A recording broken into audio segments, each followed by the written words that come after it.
Muito boa tarde a todos. Que Jesus, o Mestre amantíssimo, ampare a todos nós e nos dê a sua paz.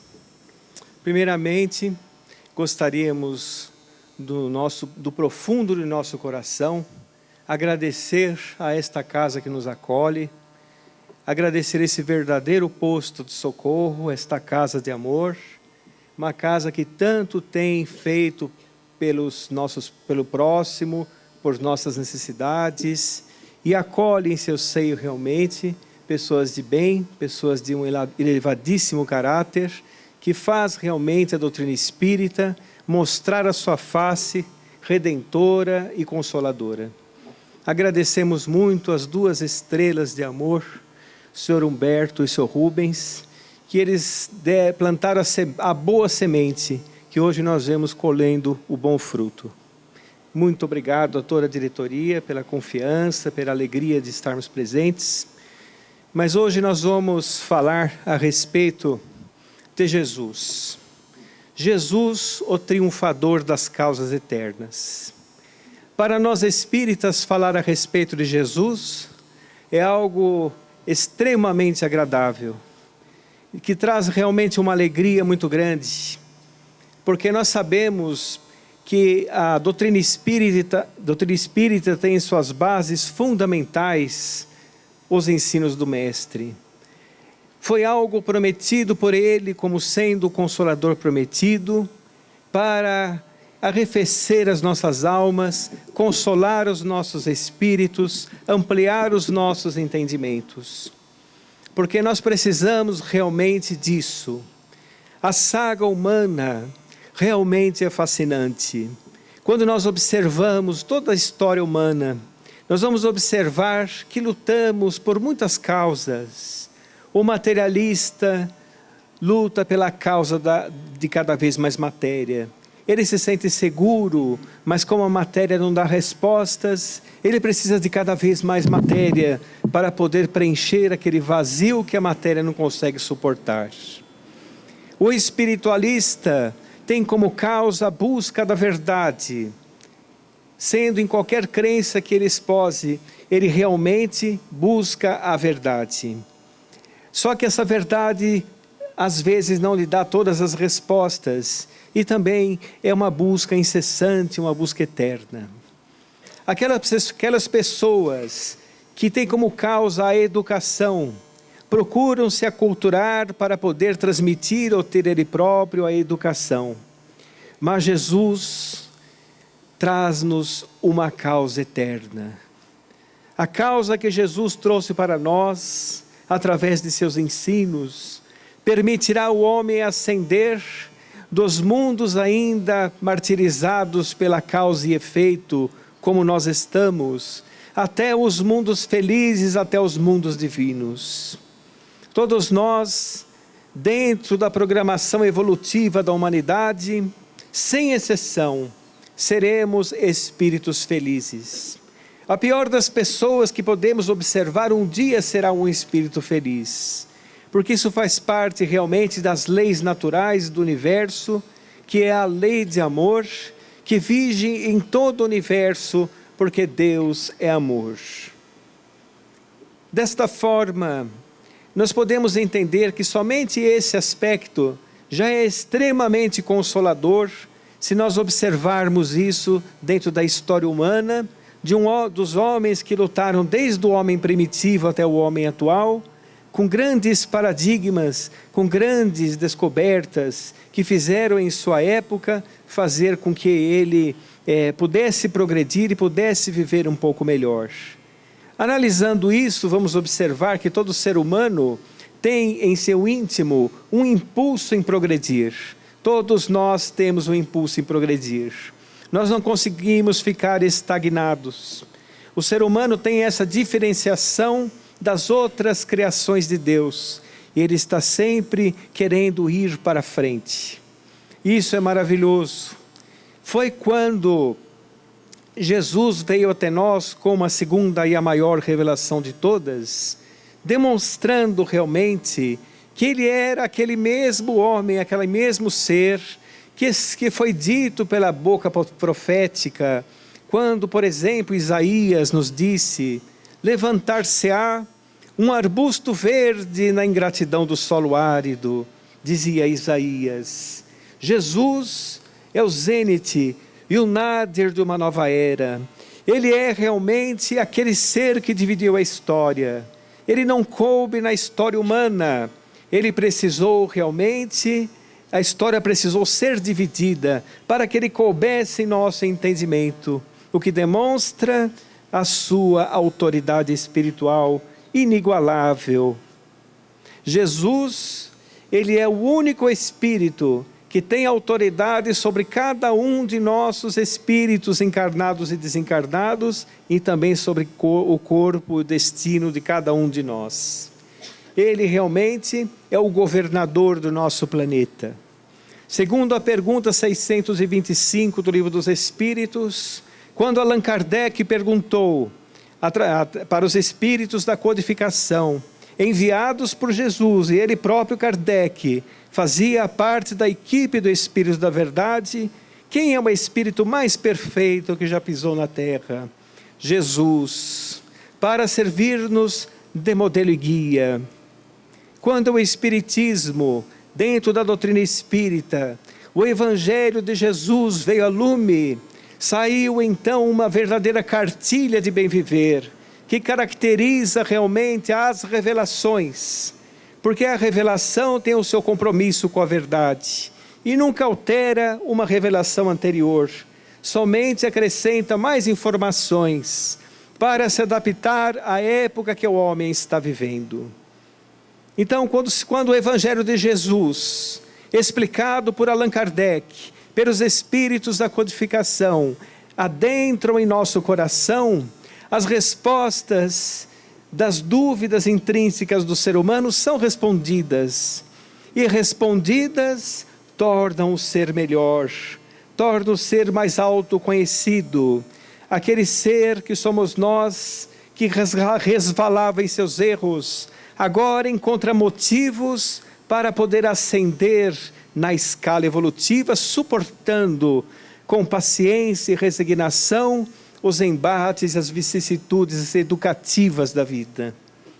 O Espiritismo, em seu aspecto consolador, vem realmente demonstrar que todos nós, em nossas dúvidas, estaremos com as respostas certas, positivas e extremamente esperançosas para o porvir de cada um de nós. Por exemplo, quando o Espiritismo fala a respeito da imortalidade, Jesus foi o maior demonstrador da imortalidade que existiu. Quando ele falou a respeito do reino dos céus, o reino dos céus era um mundo que existia além da matéria, muito além da matéria que estava ali demonstrada. Jesus ressurgiu ressurrecto e vivo, materializado depois da morte física na cruz, para demonstrar a excelência da vida e que a morte não é o fim de nossas existências. Eu me lembro sempre de uma frase, de uma parte que Leon Denis fala no livro Depois da Morte, uma parte belíssima logo no prefácio, que demonstra realmente como a doutrina espírita encara, por exemplo, a questão da imortalidade. Eu vou só citar essa frase para nós continuarmos a falar do Mestre, porque é Ele que é o causador de tudo isso, Ele que promove esse entendimento. Graças a Ele, nós temos a consolação. Então, Leon Denis cita em seu livro Depois da Morte: vi deitadas sobre camadas de pedra e de areia as cidades famosas da antiguidade, Cartago com seus brancos promontórios, as cidades gregas da Sicília, necrópolis que dormem o sono de 20 séculos, que outrora foram formigueiros humanos e que hoje são ruínas desertas. Então estive a meditar nas conjunturas que os arrebataram e pude constatar que no silêncio de suas vozes a natureza parecia continuar a cantar. seus lábios emitiam sons, o corpo se agitava com o calor natural da vida, as emoções pulsavam de seus corações. Eu me vi desperto caminhando em um estado de apatia, de indiferença e de aniquilamento verdadeiramente desastroso. Foi então que percebi que aquele ser que ele jaz, logo mais estará desperto caminhando, para provar que a vida triunfara depois da sepultura vazia. Nada morre, e a morte é uma porta que se abre para a realidade eterna. Vir à terra e da terra sair, ser experiências no processo biológico da evolução.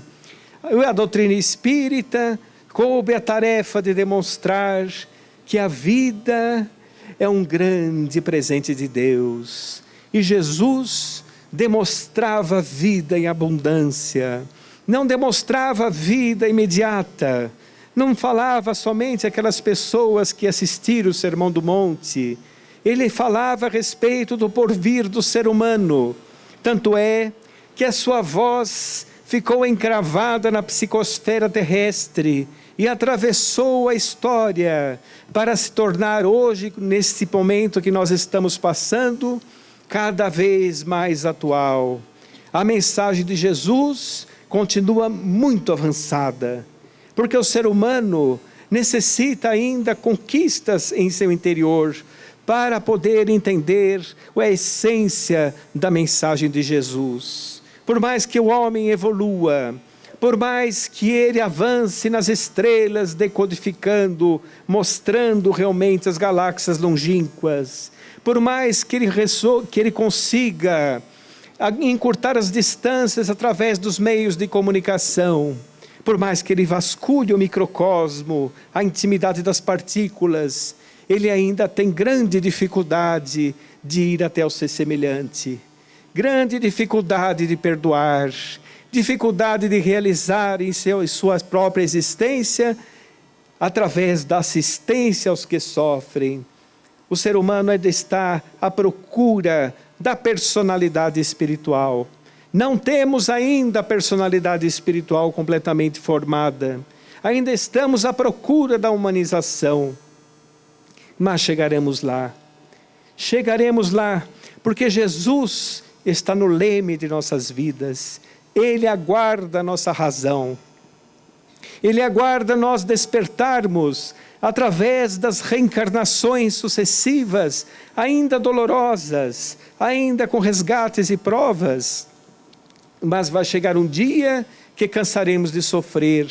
E quando cansarmos de sofrer, quando percebemos que o nosso sofrimento é por causa das nossas próprias inconsequências, dos nossos próprios equívocos, nós resolveremos então mudar e conhecer a outra faceta da vida, que é a faceta do amor.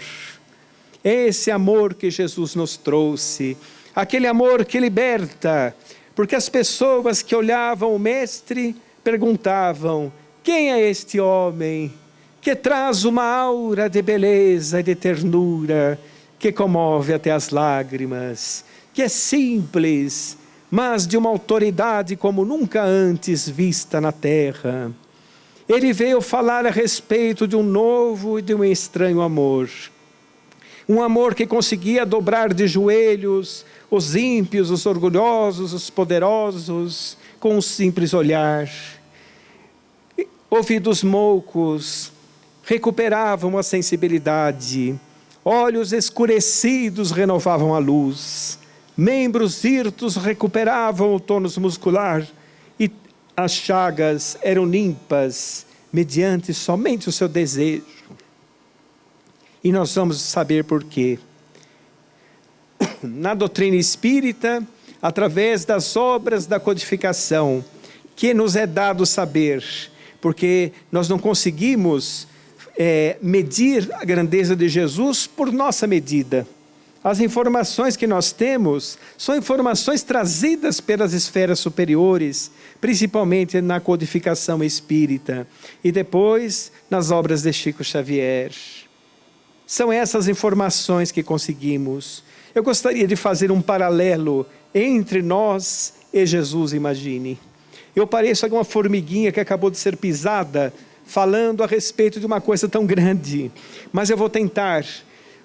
Vamos imaginar uma coisa. Existe um livro de André Luiz chamado No Mundo Maior. Um livro magnífico, um livro que eu recomendo que leiam. Com licença. Encarnado precisa beber água ainda. Um livro No Mundo Maior, onde o Espírito Instrutor de Calderalo, explica a André Luiz como funciona o cérebro físico em relação à evolução do espírito. Então Calderalo falou assim, olhe, o cérebro humano ele é dividido em 3 partes. A parte de baixo, a base, são os automatismos. Os automatismos da vida anímica, tudo isso que nós temos, que o ser primitivo, o Ramo Australopithecus, usava bastante. Ele era voltado muito à vida anímica, à vida primitiva, à sobrevivência, ao instinto de sobrevivência. Graças a Deus, por isso que estamos aqui, porque ele usava o instinto de sobrevivência. Depois, Calderalo explicava assim, o nível intermediário. O nível intermediário são as conquistas atuais. As conquistas atuais. É lá que está, por exemplo, o inconsciente, a parte central do cérebro. E a parte superior é o superconsciente. É uma região ainda não completamente utilizada, que nós utilizaremos quando evoluirmos. É lá que está realmente o superconsciente. Seria como se nós falássemos, diria Calderalo, é o passado, a base, o meio, o presente e o futuro, a parte superior. Fica mais ou menos aqui nos lobos frontais. E aí o que acontece? Calderalo estava explicando que é uma região do cérebro que está preparada para a nossa evolução. Quando nós nos tornarmos pacificadores, quando nós perdoarmos incondicionalmente, quando a caridade for realmente o próprio oxigênio que respiramos, quando nós caminharmos dentro do amor e percebermos que sem amor nada é possível, tudo é efêmero, tudo é passageiro. Sem amor, nada é possível, tudo é passageiro. Quando nós passarmos por todas estas maravilhas espirituais, aí nós utilizaremos o superconsciente. Em um mundo regenerado, quando o mundo for o mundo regenerado, o homem do ser, o ser do mundo regenerado, que é o mundo que nós estamos chegando, ele será um ser fraterno, ele será um homem de bem, como está no Evangelho. Sede perfeitos, capítulo 17, deem uma lida que é muito bonito. Ele será um homem que terá um pleno entendimento espiritual, e será um médium natural, ele será um ser ecológico. Esse é o homem do mundo regenerado. O bem existirá nele como algo natural. Ele sentirá vergonha de ver um próximo, um semelhante caído numa sarjeta. Sentirá vergonha. Este é o homem do terceiro milênio. Este é o homem do mundo de regeneração. Nós precisamos tomar um pouquinho de cuidado com isso, porque daqui 40 e poucos anos nós entraremos no mundo de regeneração. Não um mundo regenerado ainda, mas um mundo de regeneração. Não é? É um mundo que nós vamos, no ano 2057, começar uma etapa espiritual para a humanidade muito importante. Na próxima encarnação, todos nós reencarnaremos em um mundo de regeneração. Agora, se vamos permanecer no mundo de regeneração, aí já é uma outra história, não é? Aí nós temos que fazer aquela análise interior para ver se a gente consegue uma chance. Mas a porta é estreita, infelizmente, não é? Vamos fazer força, não devemos desanimar. Então Calderalo estava falando de uma situação espiritual, de um espírito feliz. Um espírito feliz, um espírito que vive o mundo de regeneração. dentro dos padrões evolutivos que nós temos aqui em nosso planeta. Dentro desses padrões evolutivos aqui. O fato é, vocês se lembram da evolução dos mundos que foi explicado pelos Espíritos no Livro dos Espíritos? Mundos primitivos, mundos de provas e expiações, mundos de regeneração que nós estamos tentando nos qualificar para ir. Na transição de mundos para mundos existe uma entremeação. Por exemplo, nós estamos no mundo de regeneração, quase indo para no mundo de provas e expiações, quase indo para uma regeneração. Mas ainda existem lugares na Terra que se equiparam a mundos primitivos. O mesmo ocorrerá na transição de provas e expiações para a regeneração. Ainda existirão lugares de provas e expiações no início, porque as mudanças são gradativas. Então Calderalo estava dizendo uma situação espiritual para um espírito que vive no mundo de regeneração. O mundo de regeneração ainda é um mundo material. Ainda é um mundo material. Então, dentro dos aspectos cognitivos do ser humano, quando nós estivermos usando o superconsciente, nós viveremos neste mundo de regeneração. Quando estivermos usando o superconsciente.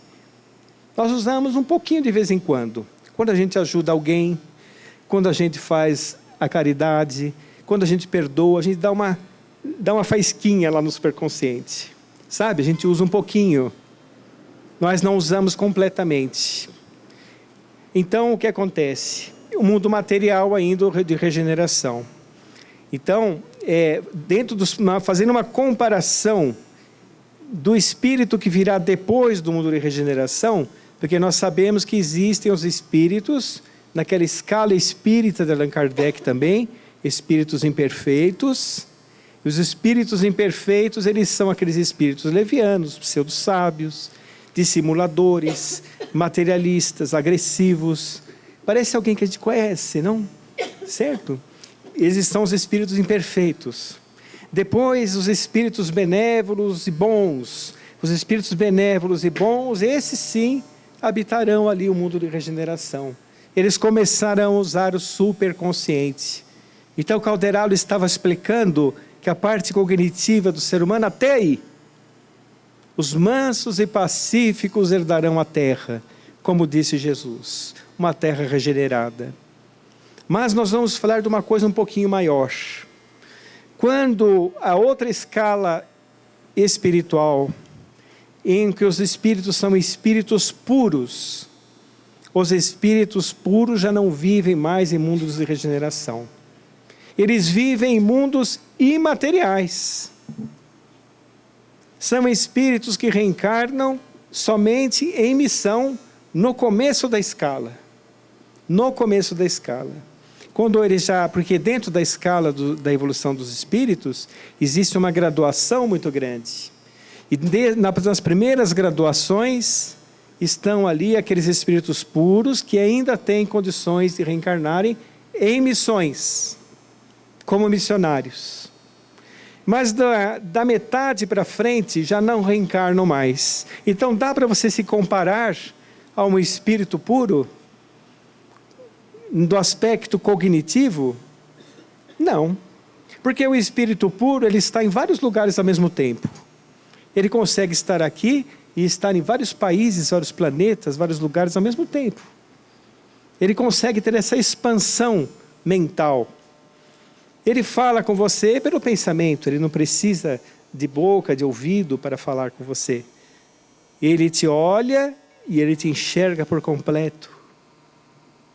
O aspecto perispiritual, a história da sua existência.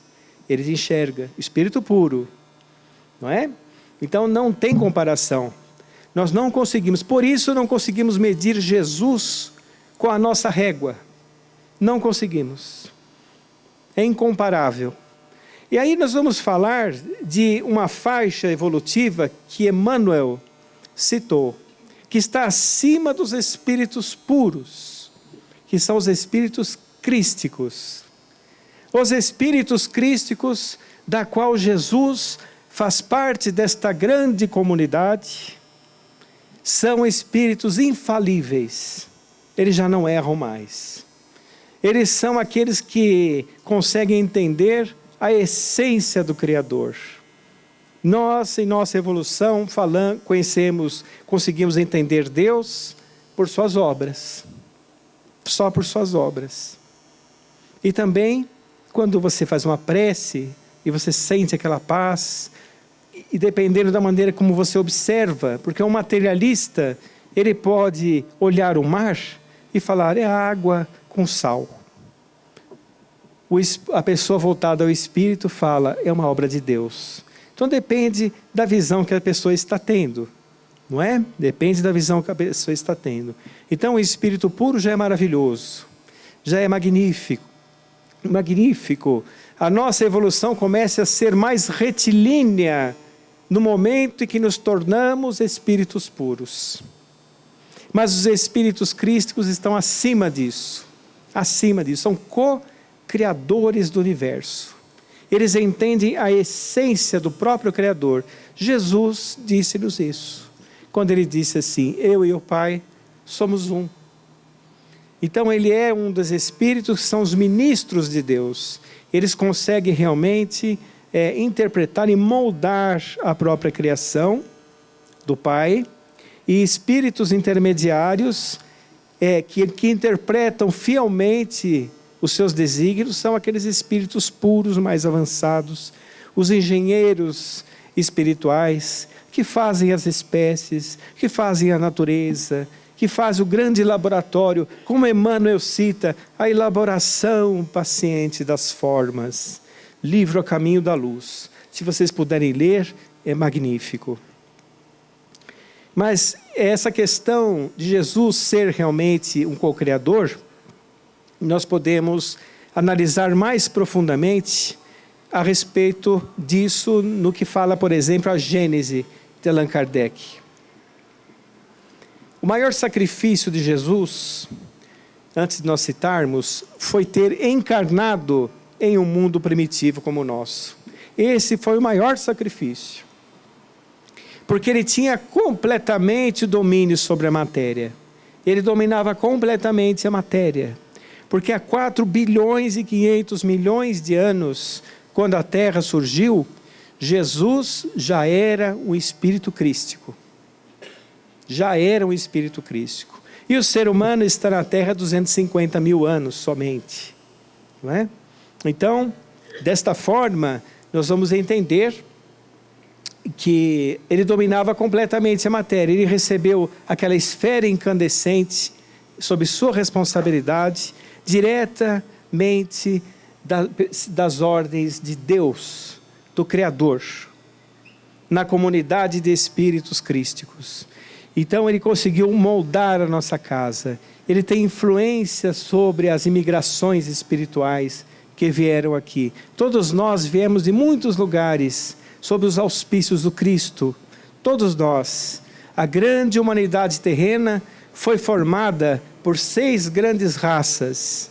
6 grandes raças. A primeira raça, 2 já estavam aqui, que eram os africanos e os asiáticos. Depois vieram os egípcios degradados, vieram os hindus degradados, os hebreus e os arianos. Não é?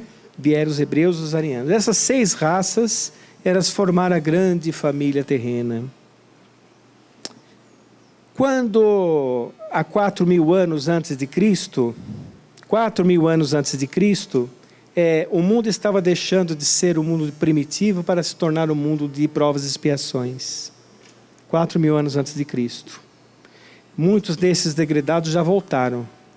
Ficaram alguns arianos, muitos hebreus, permaneceram ainda na Terra, para trazer progresso para a Terra. Então quem programou esta imigração de espíritos? Jesus. Tem autoridade não só sobre a Terra, mas sobre outros planetas, através da comunidade de espíritos crísticos que existe em todo o universo. Porque existe para cada planeta um governador. Tem aqueles espíritos que são responsáveis pelo movimento dos sistemas solares. Tem os espíritos que são responsáveis pela movimentação das galáxias, dentro do ciclo universal. Tem aqueles que são responsáveis pela aglutinação das galáxias em torno de Alcíone, a estrela central da nebulosa. Tem outros que são responsáveis pelas nebulosas. Enfim, existe em todos os lugares do universo, existem co-criadores, espíritos participantes da grande criação universal. E Jesus, para nós, é o nosso modelo e guia, o nosso governador. Então, quando o Espírito está na situação que está o Cristo, imagine que sacrifício foi vir a um corpo material. Imagine que sacrifício que foi isso. Ele precisou recordar, talvez, de mundos de encarnações em que ele ainda habitava um corpo material, para poder ter elementos psíquicos, para poder conseguir entrar dentro de um vaso. É a mesma coisa que colocarmos o sol dentro de um vasilhame.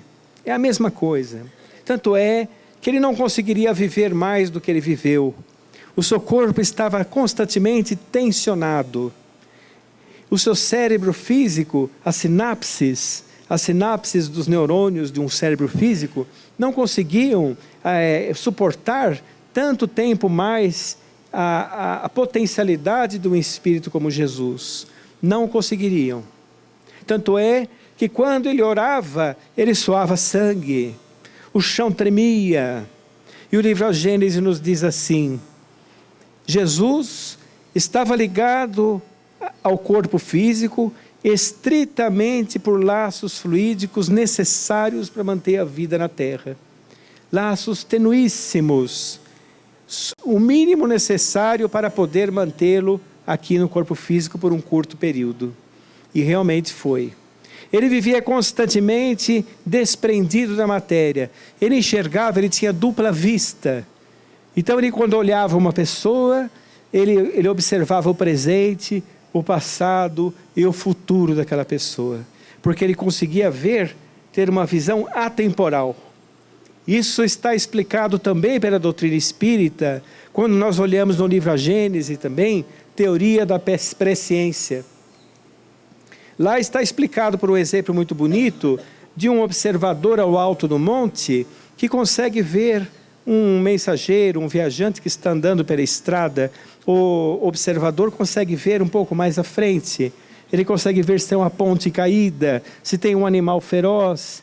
Então ele tem uma visão atemporal. E o viajante, uma visão temporal. Ele só consegue ver o que está à sua frente. Jesus, ao olhar as pessoas e a humanidade como um todo, ele conseguia observar a vida espiritual da pessoa como um todo. Como um todo.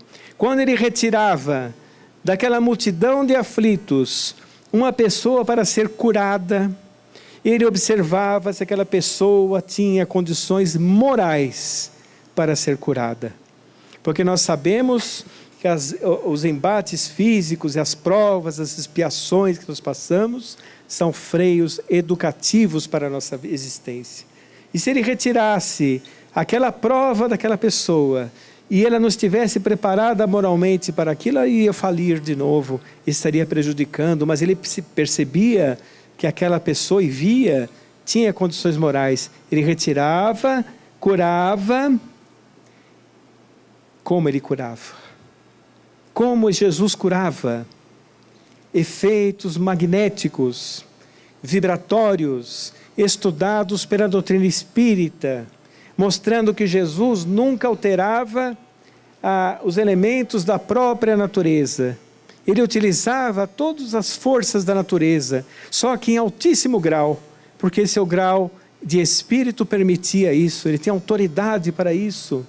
Imaginem, por exemplo, um espírito que plasmou o seu planeta. O que é um nervinho óptico para um espírito desse? Uma aguinha desse tamanho. Ele olhava para a pessoa e dizia: quero que você veja. A pessoa começava a ver. Só que ele falava: vá e não erres mais. Então, vejam, é toda uma questão de observar. A doutrina espírita fala que não existe milagres. Porque o que se caracteriza um milagre, o sobrenatural? Uma coisa que não tem explicação. Uma coisa que está acima do entendimento humano. E a natureza não era alterada. o que tínhamos em alta potencialidade era a evolução de Jesus. Aí sim, ele conseguia, por exemplo, parar uma tempestade. Ele conseguia desaparecer das mãos dos perseguidores quando necessário. Ele se desmaterializava e se rematerializava em outro lugar. Ele conseguia mudar as substâncias. Mas, naquele dia do Sermão do Monte, que é considerado pelos Espíritos como sendo o dia mais feliz da Terra, aquele dia foi realmente especial.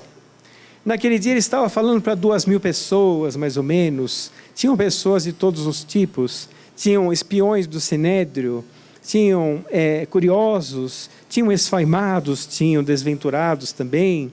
Tinham pessoas que estavam ali só por curiosidade. Mas, quando ele falou o Sermão do Monte, ocorreu um fenômeno em que sua voz ecoou por todo o mundo espiritual. Todos do mundo espiritual ouviram. Porque ele não estava falando só para 2.000 pessoas. Ele estava falando para os homens que haviam de reencarnar e falando para as pessoas que durante as reencarnações iriam interpretar de uma forma correta aquilo que ele disse. Tanto é que ele dizia em parábolas. A parábola é um conceito aberto. É um conceito que se pode dar várias interpretações ao longo da história, de acordo com o entendimento do ser humano. Isso é maravilhoso, é de uma sabedoria magnífica. Agora, essa questão da sua voz ser ouvida por todos, inclusive tinham pessoas lá que não falavam aramaico, a língua de Jesus, não falavam. Tinham gregos, tinham pessoas de vários lugares. Esse fenômeno é explicado pela doutrina espírita como sendo um fenômeno mediúnico. Aconteceu, por exemplo, com Eurípides Barçanufo, na cidade de Sacramento. Você já deve ouvir falar, se não ouviram, procurem saber. Eurípides Barçanufo, o apóstolo de Sacramento. Ele estava na casa espírita pregando a doutrina espírita, e a toda a cidade começou a ouvir a sua voz, que foi levada magneticamente através dos amigos espirituais. Agora imagine Jesus. Ultrapassou a região, né? Ultrapassou as esferas que circundam a Terra. A sua voz, a sua palavra, quando era falada, como até hoje, ficou encravada na psicosfera terrestre. Nós falamos tantas coisas que se perdem. Uma palavra simples do Mestre e ficou encravada e ultrapassou a noite escura da Idade Média, a era do materialismo do século XIX e veio até hoje. Até hoje. Então, quando nós olhamos Jesus, a doutrina espírita, ela nos ensina a olhar Jesus cósmico. Não é somente Jesus que está aí para resolver os nossos problemas. Não é. É Jesus que veio nos dar paz. Ele é muito mais do que isso, mas muito mais do que isso. Infinitas vezes mais do que isso. Não é? Porque tudo que nós passamos é para nosso aprendizado, é para nosso aperfeiçoamento. Jesus disse assim: vinde a mim, todos vós que estáis aflitos e sobrecarregados, eu vos aliviarei. Eu não vou resolver os seus problemas, eu vos aliviarei, para que eu vou te dar paz, eu vou te dar entendimento, eu vou fortalecer o seu espírito, para que você mesmo vá lá modificado, resolver os seus problemas, que fazem parte da sua história reencarnatória. Você precisa das provas para poder crescer. Todos os espíritos do universo passam por isso.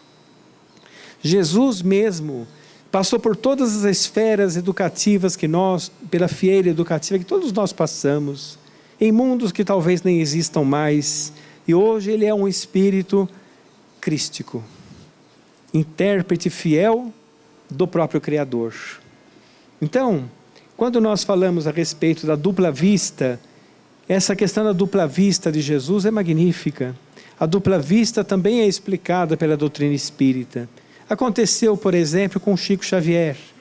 Chico Xavier, quando ele completou mais ou menos 60 anos para frente, 65 anos para frente, o mundo espiritual e o mundo físico era visto por ele de uma forma comum.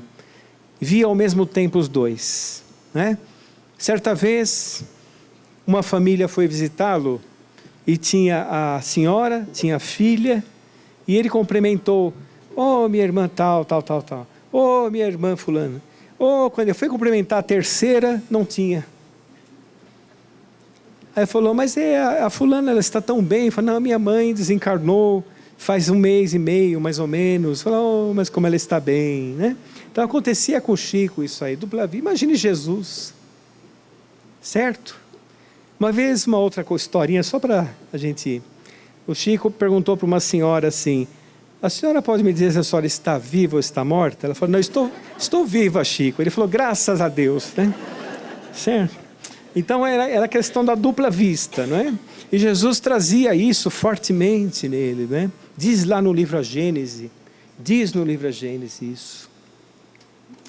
Falou lá, inclusive, o seguinte, que Jesus tinha um magnetismo incomparável a qualquer pessoa da Terra, endossado ou potencializado por um desejo incessante de fazer o bem.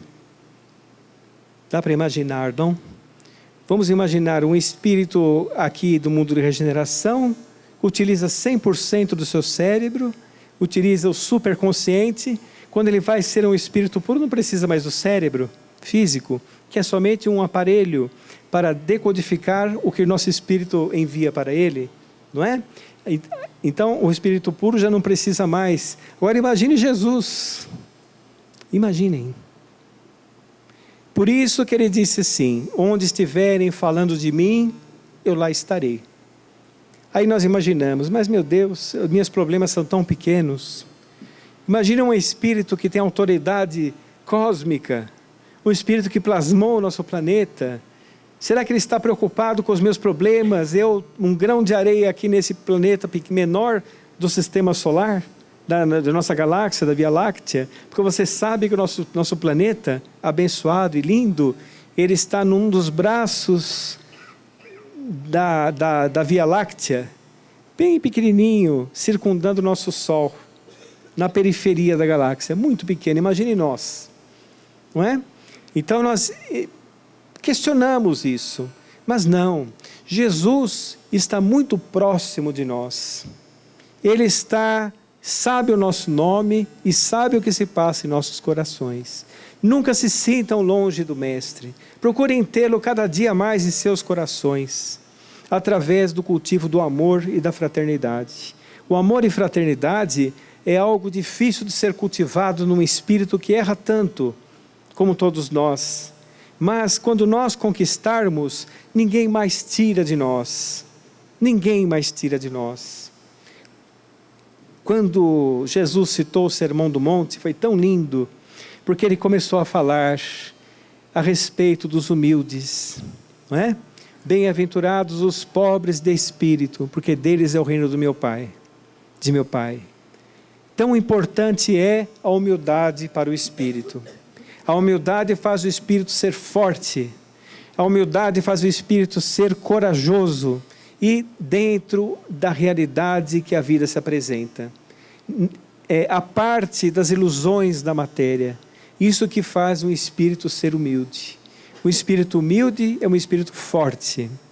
Então ele falou a respeito da humildade, falou a respeito dos mansos e pacíficos, falou a respeito dos que sofrem perseguições, dos espíritos benévolos, daqueles espíritos que conseguem realmente ter alguma perseguição por sua causa, são espíritos bem-aventurados. Falou a respeito dos bem-aventurados. Os bem-aventurados são aqueles espíritos que seguem Jesus e que compreendem realmente as suas máximas. E através da doutrina espírita, nós conseguimos compreender essas máximas em profundidade. Por exemplo, bem-aventurados os aflitos, porque deles é o reino de meu Pai. Por que uma pessoa aflita é bem-aventurada? Eu não quero ser aflito, a pessoa pode dizer, não é? Eu quero ser feliz. A pessoa é aflita justamente por causa das leis de causa e efeito. ela é bem-aventurada justamente por causa das leis de causa e efeito. Se ele suportar bem as suas vicissitudes, se ele tiver paciência e resignação, se ele realmente entender que aquilo é um freio educativo para seu viver, então ele será um aflito bem-aventurado. Porque não são todos os aflitos que são bem-aventurados ainda não. Tem uns que se revoltam muito, tem uns que blasfemam, não é? Tem uns que se voltam contra o Criador, mas tem aqueles que suportam, aqueles que entendem, que se entregam aos desígnios do Criador, entendendo que Deus nunca erra, Ele sabe exatamente o que nós precisamos.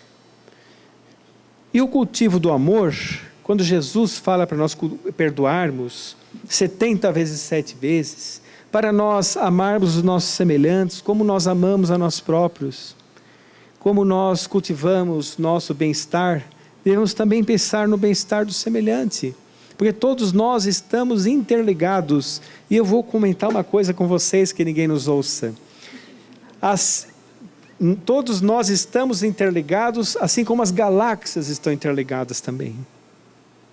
Está tudo encadeado no universo, tudo encadeado, e nós todos estamos encadeados também.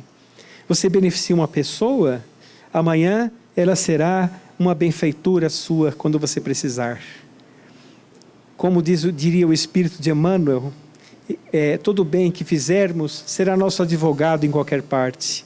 Ao passo que se você prejudicar um indivíduo qualquer, você vai ficar vinculado àquele indivíduo de uma maneira a resgatar, a espiar com ele, não é? Até se recuperarem.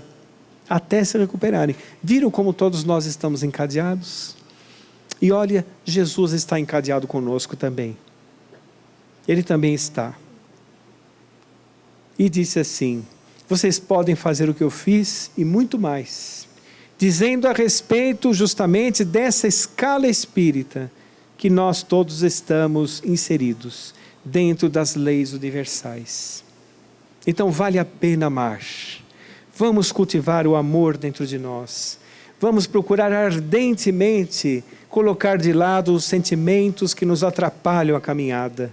Ardentemente, porque isso vai ser a nota da nossa felicidade. Vamos fazer aquela autoanálise, aquela procura interior, aonde nós podemos melhorar, porque é exatamente esta razão que nós estamos reencarnados. É exatamente essa razão. Estamos próximos das pessoas que necessitamos, estamos no lugar certo, na hora exata que precisamos, sempre.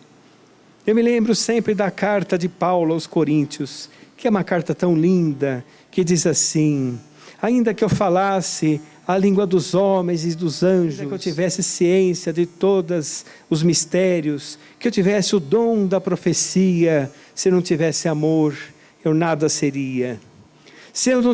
Ainda que eu distribuísse todos os meus bens aos pobres e levasse meu corpo ao fogo, se eu não tivesse o amor, de nada me valeria. O amor é bom, o amor é paciente, o amor é generoso, ele não humilha, ele perdoa. É uma frase tão linda de Paulo, mas uma das mais lindas nesta carta está assim: quando desaparecer o que é imperfeito, o que é perfeito aparecerá. Imperfeitos somos ainda nós.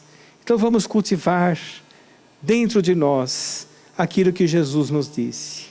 Jesus está muito acima das religiões, muito acima. Todas as religiões comentam dele.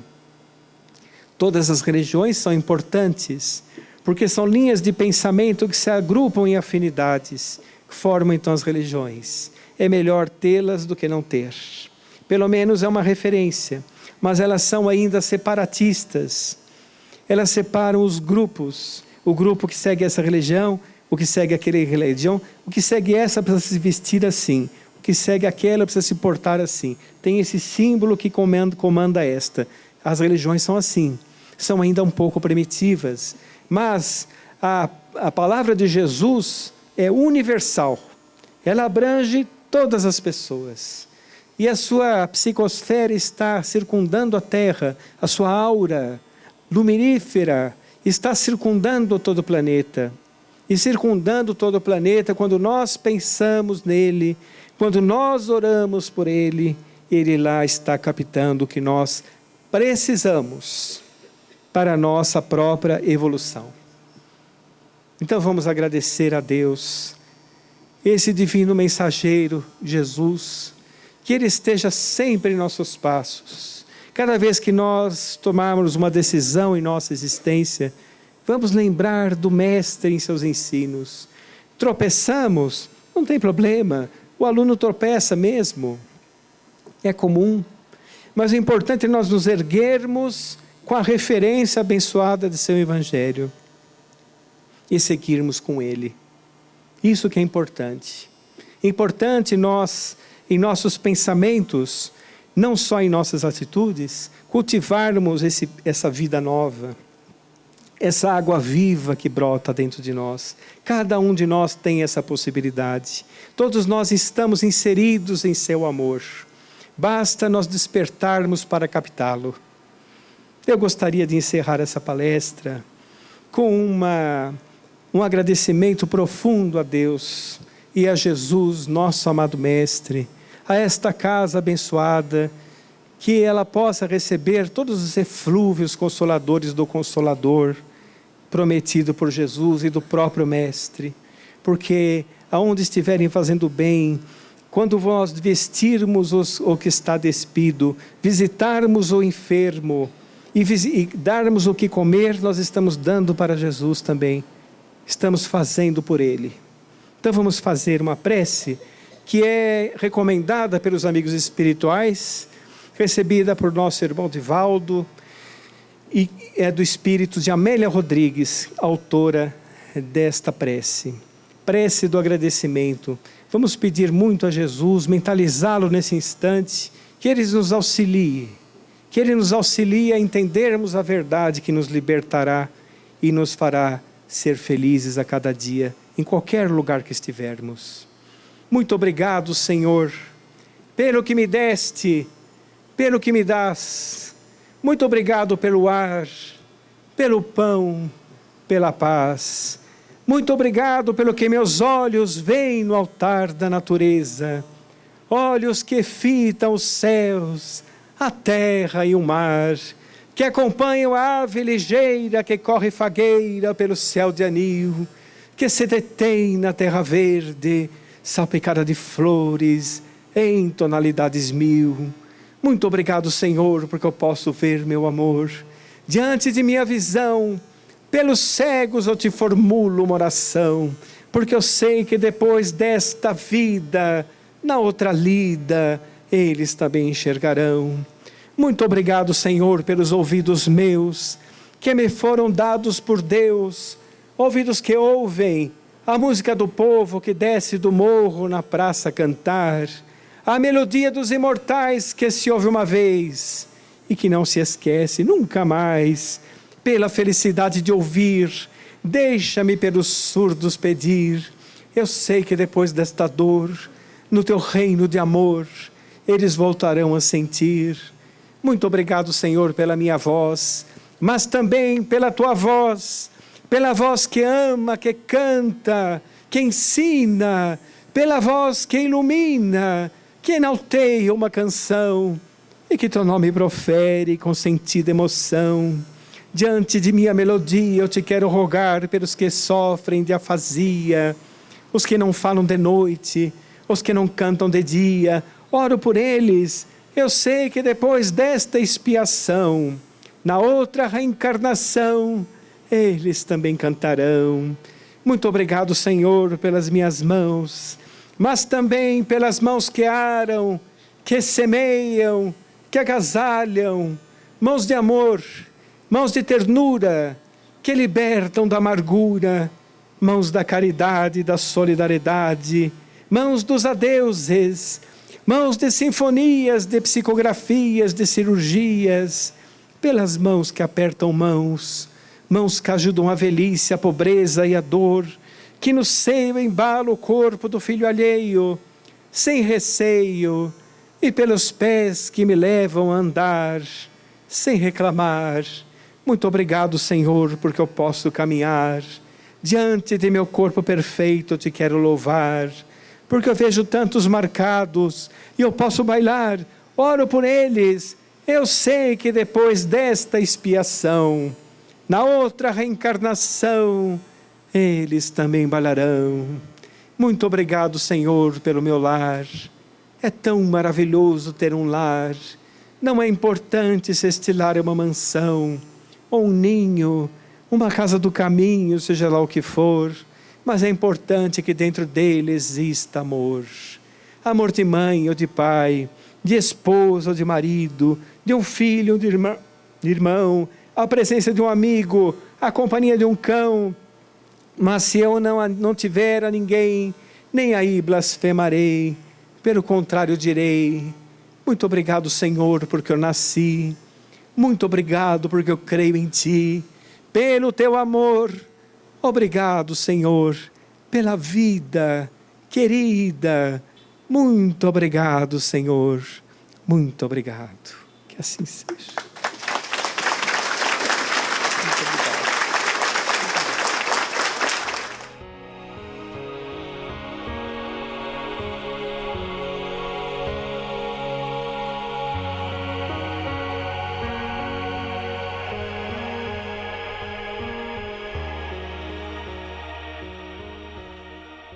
Jesus, mestre do coração, caminho de luz e entendimento, dê-nos a oportunidade de entendermos os parâmetros necessários, a compreensão de nossos próprios destinos.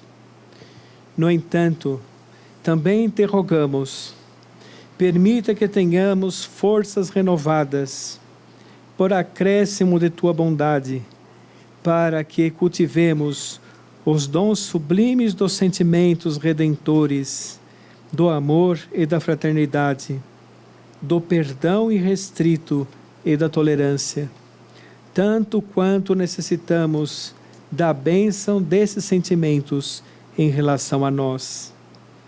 Que enxerguemos a cada passo a oportunidade do crescimento no cultivo de hábitos elevados em Teu amor, para que possamos prosseguir com coragem e fé atuante. Senhor, deste-nos o maravilhoso exemplo do perdão ao alto da cruz da infâmia. Portanto, deveremos entender que o perdão será a forma libertadora de nosso egoísmo, para nos habilitarmos à felicidade plena. Deste-nos o exemplo da imortalidade, através de Suas próprias palavras e possibilidades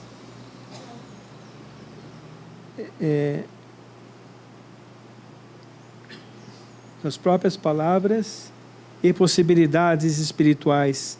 Portanto, não nos é lícito temermos o porvir além da matéria. Mas o maior exemplo do amor inefável, permita-nos respirar os haustos deste ar que renovará a todos nós, Teus tutelados, rumo ao eterno porvir. Natanael.